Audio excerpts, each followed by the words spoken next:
Well, here we are in a true cigar paradise. These are some exquisite handmade cigars. I'm not allowed to divulge to you who the client is and what they're going to be used for, but they are going to set the world on fire, no pun intended. But this is going to be a real transcendent thing for the cigar world, and these are gorgeous. The smell that's in here, the aroma is just intoxicating.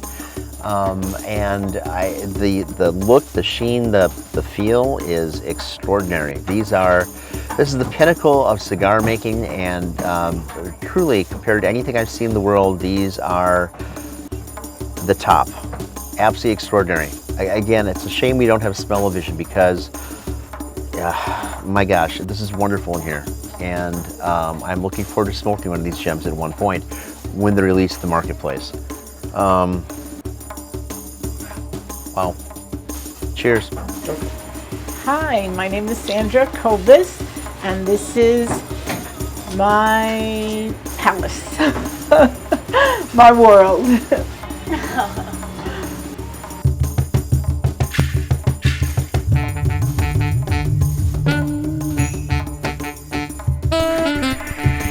Hi, this is Bob Weiss. I'm the host of Shaking Your World. Cheers. Folks, welcome home. Yet another edition of Shaking Your World. We are on location today in Miami, and we are on Calle Ocho at probably one of the most revered and esteemed remaining manufacturers of incredibly high-end boutique cigars, I would say anywhere. So we have the opportunity to sit down with the owner, Sandy, who is going to regale us with all sorts of, my gosh, history, the legacy, and probably everything else that goes into these extraordinary sticks that you make that people just rave about. And thank you for the opportunity to be here today and to speak with you. It's an honor for me. So you've seen a lot in your life in the cigar world. Yes. And we spoke briefly before this about the matriculation of things as they came out of Cuba and they came to the United States, and some people that had direct relationship with Fidel Castro as far as rolling his Cohiba cigars. And then you had the opportunity to work with him at one point as well, right? Yes. And then I would imagine that it is everything that I have experienced in food and wine and certainly cigars is predicated upon the foundation. So people look at Cuba as being the hallowed ground for so many things, climate, soil, whatever else, right? And of course the diligence and skill of the people. And that all changed 60 odd years ago as people started leaving and coming here to the United States. And Florida really was the biggest beneficiary for the longest period of time of the Cuban exiles that came here, right? Yeah. And please, tell us the tale. Well, my name is Sandra Cobas. My dad used to run the business. He passed 3 years ago. And what's beautiful about the cigar business is very family oriented. If I'm the female, so I'm the only child, so I took over the business, but usually it stays in the business. The sons, the daughters, the family. It's a very close-knit business. And how I describe myself is even harder because I'm a female working in a man's world. Mm-hmm. Okay? Cigars is something that basically it's more of business for men versus females, and I've been very fortunate to succeed. It just happened. A lot of work, a lot of passion. I'm very picky at everything I do, being a female, of course. And I think of cigars as you being a famous chef of food because we do recipes. And the exciting part is you take different spices and different meats and different grains and all to perform excellent food, and the cigars is basically the same. We get leaves from different countries, Santo Domingo, Nicaragua, Ecuador, Honduras, and how this first started. Cuba was more than now, was very famous for making cigars because Cuba did not depend on any country for material. Cuba had the wrapper, which is the outside part, the binder, which holds the cigar leaves, and the filler. Cuba did not need Honduras, Nicaragua, Ecuador. Cuba did everything its own, and the soil was very rich. So Cuba the cigars, it was like their main hub as it is to making cigars. Then what happened was is when the revolution came about, a lot of the plantation owners left the country. So smart enough, leaving with their clothes on their back, they decided to put the seeds in their handkerchiefs, put it in their pocket, and left for Honduras, Nicaragua, Santo Domingo, and kept their fingers crossed that the soil would accept the seeds and we would get beautiful tobacco. And that's exactly what happened. So as time went on, through the immigration, like every country, when you exile, you usually try to stay as close to your culture. Everybody thought, now in 2 or 3 months we go back to Cuba 90 miles away. It did not work like that. So, of course, you have to make a living. And a lot of them decided to open cigar factories. And Little Havana was very popular. We had Carrillo, Neto Carrillo, La Gloria Cubana. We had Padron, we had the Oliva family, Camacho family. I mean, there was a lot of cigar factories.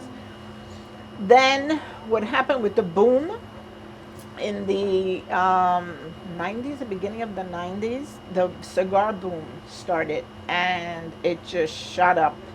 And a lot of, that's when we also joined and started doing cigars, because you couldn't keep enough of. Remember, a cigar is like a social status, okay? That's what a cigar is. It's a social status. When you get a cigar, you know it's something special. And a celebration type thing, to celebrate anniversary, child's born, your wedding, everything. It's that type of, I call it a social status. I mean, anybody could smoke a cigarette, but not everybody could smoke a cigar. I consider cigars also like having a good glass of wine, because you don't inhale cigars. What you do is with the smoke, you smoke it, you get the taste around your palate, and then you leave the smoke out. And to me, that's very important also, how the taste, if it's bitter, if it's creamy, if it's smooth, that's part of how it burns, how the ashes, the same, like the recipe. A quarter of this, 2 leaves of this. This is the wrapper from this region, because also there's different regions. The plantations of the tobacco are in different regions of the country. I could plant right here and across the fence. Just across the fence, the crop could be completely different. The leaves could be totally different. So you have to have that consistency. I've been very lucky to work with really good farmers. And they've been very helpful with me as to making it. So when you do make a cigar, Nicaragua has grown a lot because of its richness of volcanic soil. Dominican's more of a milder, different type of cigar. Honduras is more earthy. So each country has its own identity. And that's where you have to put all that together to come up with a beautiful cigar, and not only look beautiful, it has to taste beautiful, burn beautiful, and the smell is the same thing. I have people that have been on cruise ships, and when they get off the cruise ships or they're smoking in the section where they could smoke, another smoker will smell the cigar and go, oh my God, where's that coming from? And he'll follow the smoke of the cigar. And then he'll ask, where did you get it? It's out here. They usually share a cigar. Here's a cigar. And I have them come with the cab driver and come out of the car, and in their wallets they have the label, you know, the bands. Very nice. Oh, I want this. And, you know, these are nice stories. Sure. And usually what I also love about cigars, it brings people together. My thing, I've found a lot of customers come in with their sons when they're little, the little toddlers, and then you have them smoking with the dads. Yep. So it's the wives usually, to go to the basement, go to the garage. But the men usually, they find time. You have to find time to enjoy it. It's not something you light up and you throw. No, a cigar smoker will know the size of the cigar, how long it'll take for him to smoke it. You usually don't light or relight. You smoke the whole thing. When you relight it, it tastes completely different. So there's there's so many details. It's not just making a cigar, the leaf. No, the ground has to be fertile. You have to know the amount of fertilization the ground needs also to be able to give those rich leaves that gives the flavors. That's what's happened to Cuba a lot. The ground, they don't have the source to be able to fertilize the ground enough. So what happens? You take, and you don't put into the ground, then it's not going to be the same. Right. So generally, Cuba is buying from other countries because that's their economic way of sustaining themselves. Sure. And even though no matter what they put in, Cuba's Cuba. And we had a very special lady that worked for us. Her name was Maria Sierra. And one Saturday, her daughter comes in with her husband and says, my mom, the only thing she's done is rolled cigars. Before this immigration thing started, we used to get a lot of rollers come from Cuba, and we didn't have a problem having rollers. Now it is limited. So she came and she says, my mom worked so many years, all her life, since she was 18, making cigars, and now I'm bringing her, and do you think you could hire her? And I said, well, I was pretty full. And then I says, well, where did she work? And that's the first thing you ask. And then she says, El Lagito. I said, El Lagito? The Lagito? And she says, yeah. I go, how many years? She goes, 32 years. I go, oh my God, she has a job. She has a job. Because the story about El Lagito, this is the story that a lot of people don't know about El Lagito. When Castro came down from the mountains, he had a female next to him which wore a beretta. That was Celia Sanchez. Celia Sanchez, of course, being a revolutionist, being a female. Remember, years ago, our moms and our grandma, we had children, cooked, cleaned, that's all we knew. We didn't work. We were homemakers. So picture at that time, young girls to be able to go out on their own and work. So then what happened was Celia Sanchez asked Castro if she could have her own cigar factory. And of course, she's helping Castro. He's not going to say no. He says, yeah, whatever you want, yeah, you do. So she went to the most exclusive area, being a female, of course. She's not going to go to no ugly place. And it was called the Lagito. That area was very high-end, embassies, ambassadors, empresses, very, very high-end. And she picked, I believe it was an Italian countess's home. Told the countess to pack up and ship out because now it was going to be a cigar factory. Then she announced, which I have the cut, I have a copy of the newspaper clipping where 30 young girls were chosen by Castro's personal roller to make cigars, and Maria was one of them. So that to me was like the ultimate, because not only that, these 30 young girls worked exclusively. Remember years ago when the Kennedy, you're so young you won't remember, but Kennedy, they were going to blow him up with a cigar. Well, the Lagito was completely sealed off to everyone. It wasn't like you're going to go to the party guests in Corona and get a tour. Lagito, there was no tours. Lagito had bodyguards in the front. When you came in, you came out on the corner of the street. Also, you couldn't walk the streets. So that was a very high-end exclusive area. Now, these young girls just rolled for Castro and his friends, his entourage, or whoever he wanted to give the cigars to. And that was the Cohiba blend. The Cohiba blend started because Castro's driver, I think it was his brother, the driver's brother-in-law, worked at a cigar factory, and Castro ran out of cigars. That was before Lagito. And he says, let me have a cigar. And he took a cigar, and he loved the cigar. And he goes, who is this? Oh, that's my brother-in-law, whatever. He said, let me meet him. And he met him, and that's how the whole thing started with the Cohiba. Cohiba is a Cuban indigenous name, and he was the one that did the blend. So all this combined, and that's what made it, when it became very popular, that's what made the Cohiba so popular, because you could not have that. That was strictly for Castro. So now the Cohiba is made in the Dominican by General Cigars, And it's been a success because what happened is Cuba did not register or trademark a lot of the names. So they were able to get Montecristo, Partagas, they were able to acquire a lot of names like Cohiba. That's how come they can make them in other countries, because he did not trademark them internationally. But it's Cubans, their passion, it's an art. I consider the rollers are artists, because to have all these leaves and exactly know how they place them. They place, like, suppose we're doing Nicaragua, Santo Domingo, Peru, Ecuador. They know exactly how much. It's all the feel. It's all the feel in the hands. They know, okay, we cut, and now we have to put a little bit. It's all in their hands. They don't use a Lieberman machine. They don't do anything. It's from 100%. Their tools. They have their own personal tools. The little thing that, because Cubans triple cap, the head of the cigar is the most hardest part to do. A lot of countries, they'll just roll up the wrapper and cap. That's it. But then when you cut, it unravels. Cuba was taught to triple cap. So how you triple cap is you bring the wrapper, then you open the wrapper, you cut it like a tear, like a teardrop.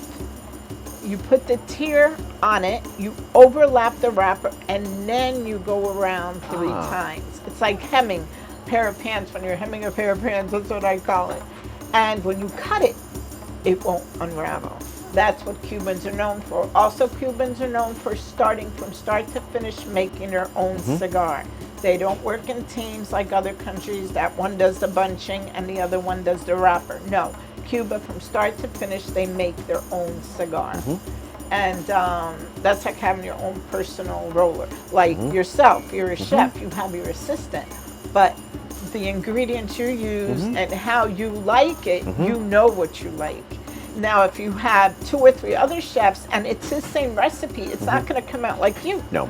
No way. No matter how many times you try to do what he does, only that roller will do it, or only that chef will do it. And that's what happens in the cigars.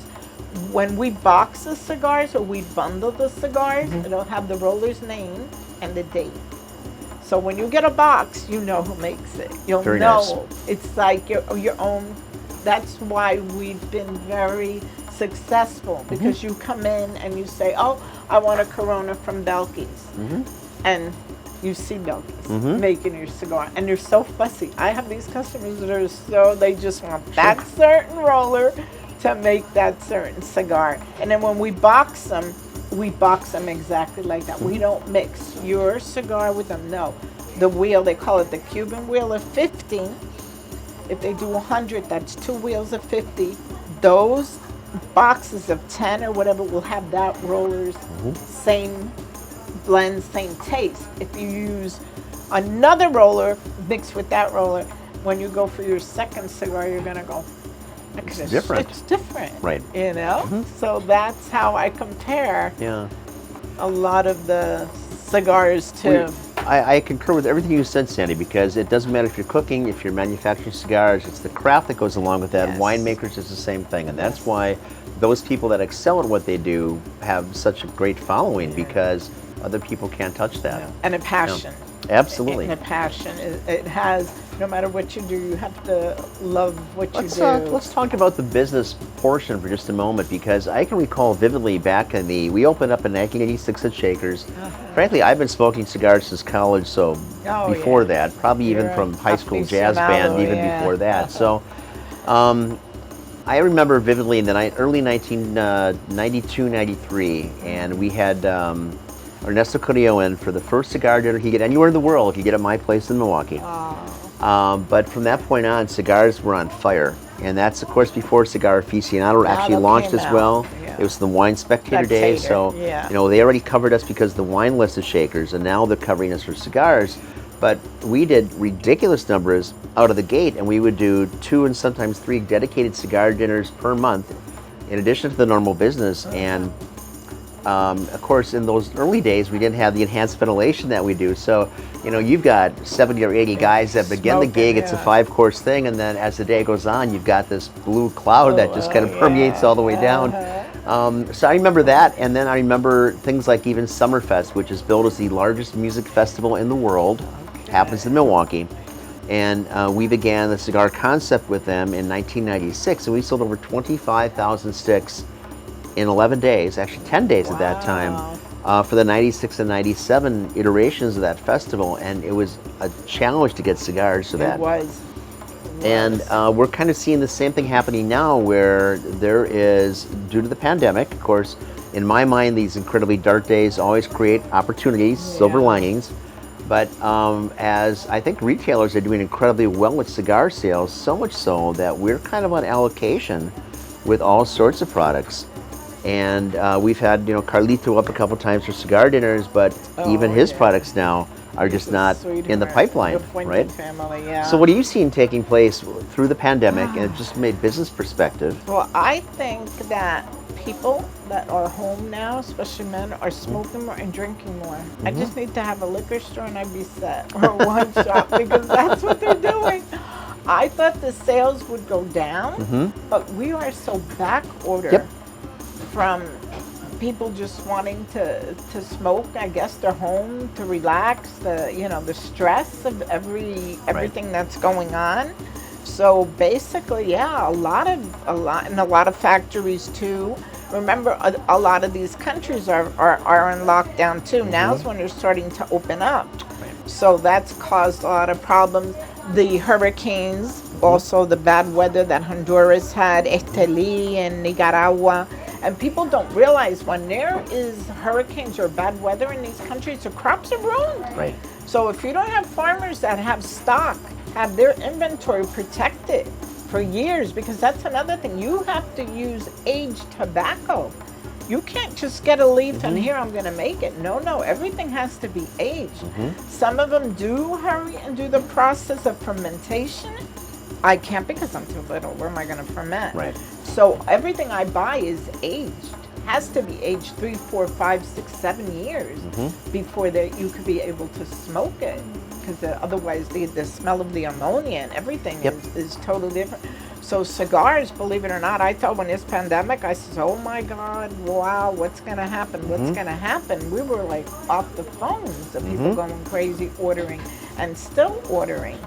So what's bad for some things turns out good for others. But like the restaurant industry too is someplace here, everything's open in Miami. Everything's open. People protect themselves. I had installed in the ACs, the ultraviolet lights. I had dividers, custom-made dividers between each roller. The front, also the case divided twice or 3 times a week. We bought the defogger machine because it was $1,700 every time they came. So we bought the machine and the defogger, and we fog everything. So and they take care of themselves also. Because remember, they are everything to me. I don't have them, and I don't know how to make cigars. I'll taste it, I'll blend. I like every part of it. I'm not a roller. Right. So I have to take care of these people like gold. There was an article that came out of Europe, I believe it was either France or Belgium, that was probably just about a year ago, at the beginning days of the COVID-19. And the Europeans had postulated that it is smoke that actually was acting as a barrier inhibiting people from getting COVID. Now, obviously, I'm highly motivated to believe the same thing. I own a cigar bar, and we smoke a lot of cigars there, right? But just as things are, we have a 30-odd person, give or take, staff.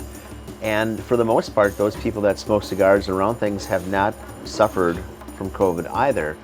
And I'd like to think that there actually is this little barrier thing taking place. Could be. You never know. It could be the smoke.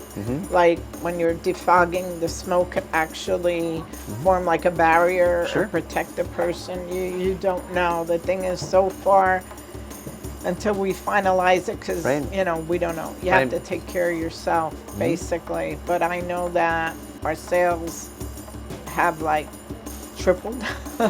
So have you got a backlog taking place? I mean, have you got orders, a backlog of orders taking place where, yeah. Back, okay. we're Yep. back.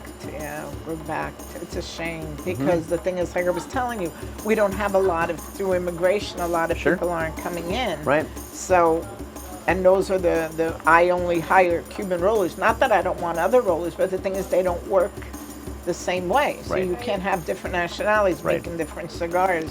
So that, but maybe something will open up. Sometimes a family requests them and then they come in legally. But it's very difficult. It's very difficult to get. You could get some rollers, but they have to be good. Sure. You know, these are all Category 9 rollers. Okay. Category 9 rollers are, when you start rolling, you first start with the smallest, which is like a Robusto, and Partagas, Corona. The factories will teach you, and as you do better, you upgrade. They upgrade you. So level 9 is like the cigars that get exported out of the country. They're not nationally consumed. Right. And a lot of them know how to do torpedoes, figurados. That's the other level. So basically, I've been very fortunate as to have these very good rollers for years with me, and they know exactly how. I'm very fussy with the wrapper. I don't like to see stains. I don't like to see. Right. I'm like, oh my God, I am so bad. Because you see, this is another thing that makes business successful. The American clientele is very picky.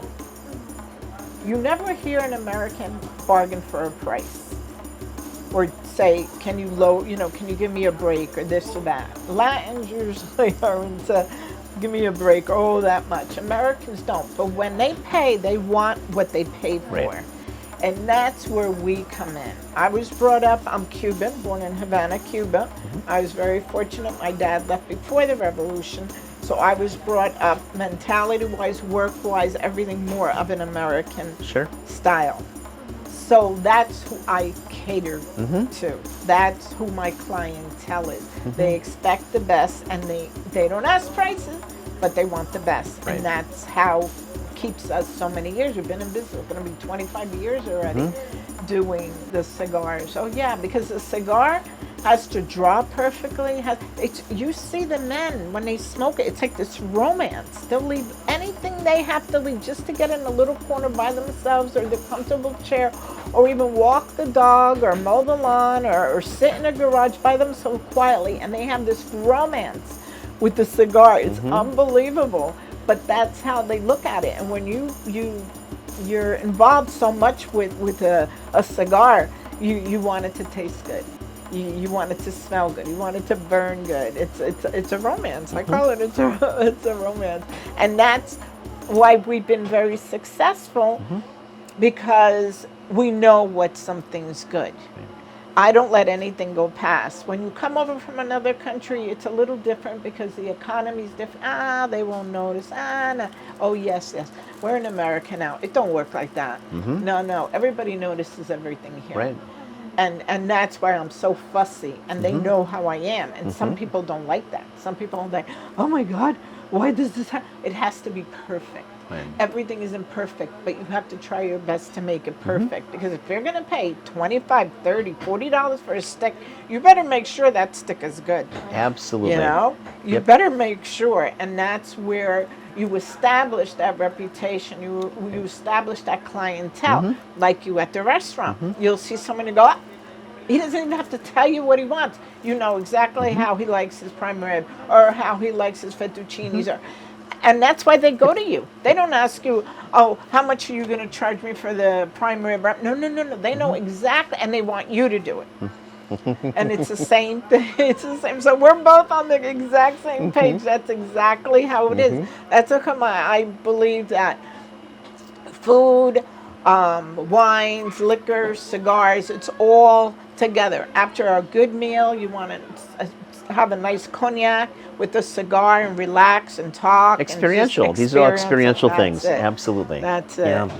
So where do you see this going? I mean, you don't have a crystal ball, and obviously we don't either, and you can't, obviously, forecast in these very difficult times, but just your gut feeling, where are we going? Do it. And that's how you have to think. You have to think positive. No matter what it is you have to say you're going to do it.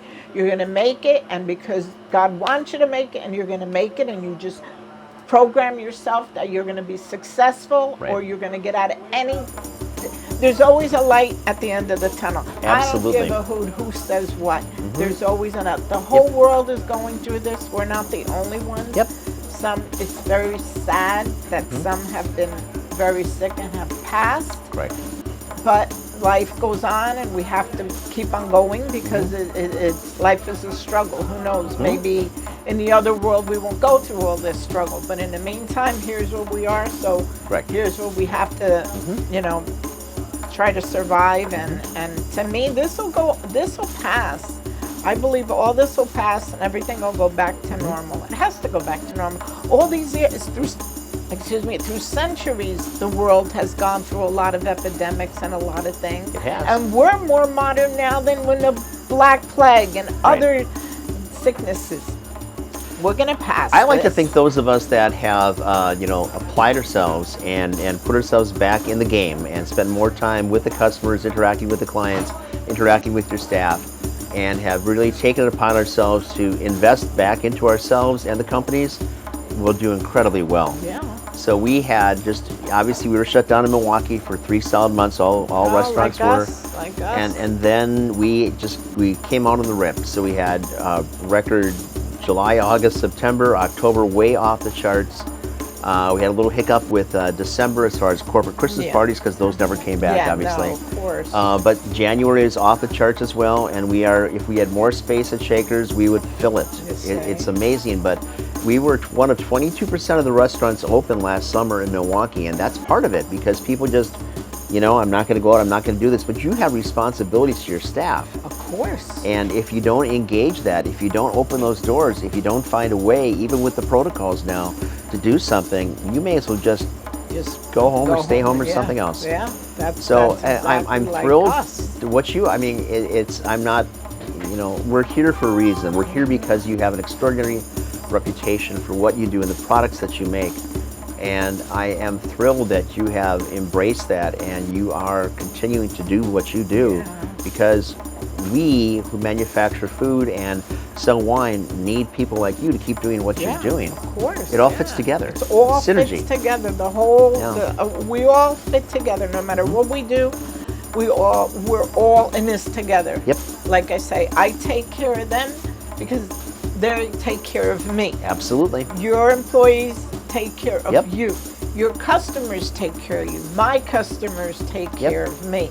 So everyone's in this together. Just, take care of yourself, do the things you have to do, the protocol, and then we'll all get through this. At first, it was panic mode. Everything was panic mode because nobody knew. Now we're getting more of an idea. Now there's vaccines or other things, but we're going to get over this. This isn't the end of the world. It's not like they threw an atomic bomb and we're all, it's not like that. So we'll get through this. We have to get through this. Well, we shall.